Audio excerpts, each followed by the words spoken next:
For a lot of reasons, the process we've gone through here is frustrating and imperfect. The Congress, the Senate, can't force the president to enter into a treaty that binds the country if the president's not willing to do this. So this, as you can hear by listening to the presidential debate, what the president is about to get done here, while not supported by the American people, is also not binding on any future president. Doesn't mean it doesn't have negative consequences, doesn't mean it doesn't change the Middle East for a long time, but it does mean it's not binding.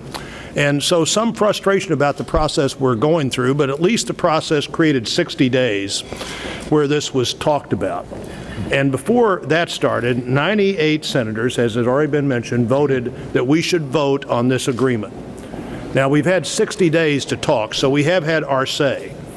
As Senator Corker suggested, the vote that we've had twice now was just a vote to end the debate.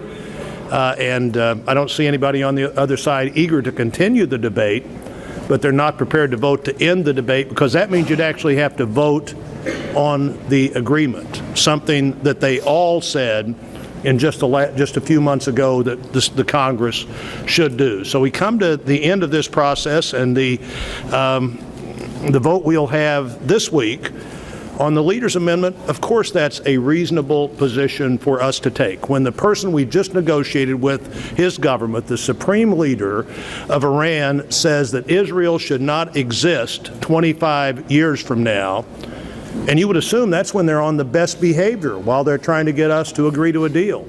But Israel should not exist 25 years from now, according to the supreme leader of Iran. I think it's time for the United States Congress, starting with the Senate, to say that is not an acceptable place to be.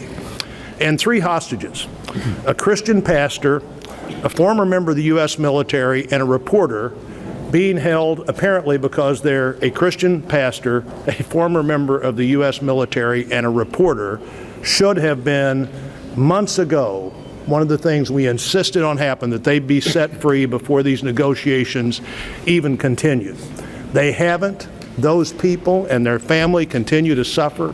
It's unreasonable, it's unacceptable, and apparently nobody's going to do anything about it, but the Senate has a chance this week to say what we believe absolutely has to be done about those 3 people and their families.